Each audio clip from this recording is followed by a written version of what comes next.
সুপ্রিয় দর্শক, আসসালামু আলাইকুম। আপনারা নিশ্চয়ই বাজারে ফলের দোকানগুলোতে আনার দেখেছেন।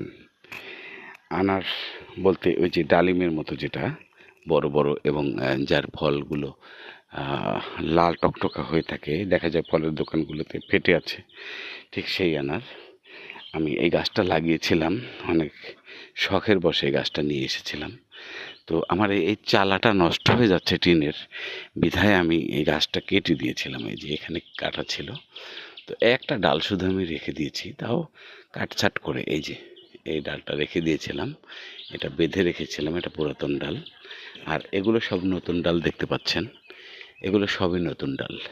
তো পুরাতন একটা ডালে কি পরিমাণে আনার ধরেছে এবং এত মিষ্টি, এত সুস্বাদু, এত লাল, আপনারা দেখতে পাচ্ছেন। এই দেখেন, একদম বড় বড় হয়ে গেছে, প্রায় হওয়ার দিকে।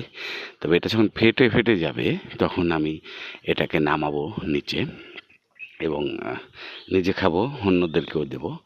এই দেখেন, একটা ডালেই আমার পর্যাপ্ত পরিমাণে আনার রয়েছে, প্রচুর আনার রয়েছে, প্রায় হয়েই এসেছে, রং চলে এসেছে প্রায়। এটা একদম ভিতরে লাল টকটকা, এটার ভিতরে কিন্তু সাদা না, লাল টকটকা। তো সেক্ষেত্রে বাংলাদেশেও যে সম্ভাবনাময় আনারের চাষ করা যাবে, তার একটি জলজান্ত উদাহরণ এই যে আমি এটা শখের বশে লাগিয়েছি। আমি অবশ্যই বাণিজ্যিকভাবে লাগাইনি, হয়তো বাণিজ্যিকভাবে করলে হয়ে যেত।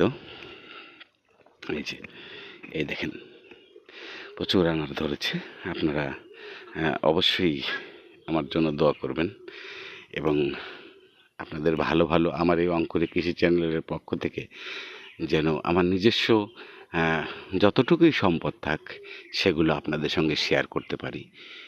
খাওয়াতে না পারলেও যেন আমি দেখাতে পারি যে সার কীটনাশক ছাড়া কীভাবে জৈব পদ্ধতিতে এই গাছগুলো প্রাকৃতিকভাবে তৈরি করেছি এবং ফল ধরেছে। পুরো গাছটা ধরলে হয়তো ফলে ভরে যেত। আমার চালাটা নষ্ট হয়ে যাচ্ছিল, বিধায় আমি গাছটা কেটে দিয়েছি।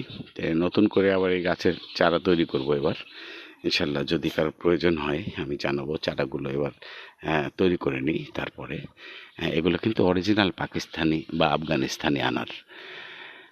তো সবাই ভালো থাকবেন, আসসালামু আলাইকুম।